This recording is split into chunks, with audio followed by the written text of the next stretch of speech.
Hopefully you will have taken some time to consider what might happen after you're gone and completed a company will to deal with your business assets.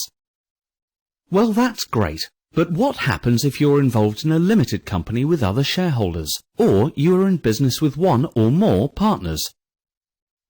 You might have left your company shares or partnership to your nearest and dearest, but how happy will they be if they're not already a part of or understand your business? Would your business partner be happy working with someone who has no previous experience and who really doesn't understand the business at all? What if there are young children to care for? How would they juggle losing a loved one, caring for the kids, and running a business? I would imagine that no one would be very happy with the situation, and that the business would suffer as a result. Given the choice, would your family actually want to work in the business? Or would they prefer to have a lump sum to replace the income they've lost from you? I think you probably know the answer to that. But are there sufficient funds in the business to pay a lump sum or regular income to the deceased director's family? No, few businesses have the resources to pay this these days, even if they sell off assets. The clever ones take out a life assurance policy, paid for by the business, to create a lump sum to cover just this eventuality. Now everyone is happy. The surviving family has the funds to help them compensate for the deceased director's lost salary and don't have to worry. And the surviving director is happy because they don't have to work with someone who perhaps really shouldn't be there. This planning is known as a cross-option agreement.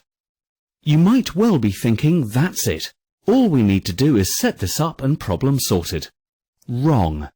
Consider what you, as directors or business partners, would want to happen if one of you became seriously ill, which prevented you from working for many months, or worse, never able to work again.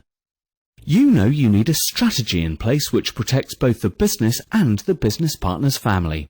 But you also need that same strategy to protect the money left to the surviving family against threats, such as remarriage and care, for instance. What about the surviving director? They used to own, say, 50% of the business, but now they own 100%.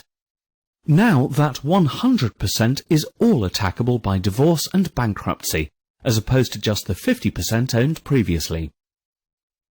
What if the business is then sold?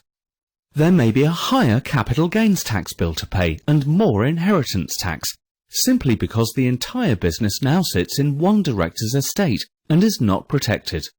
Worse still, if you own less than 50% of the business and you die, what stops the surviving director starting up another company and your family ends up with no compensation at all? Sorting all of these details is a lot easier when you can discuss it with a trusted advisor, one with plenty of experience to guide you. Your business will thank you, your family will thank you, and your partners will too.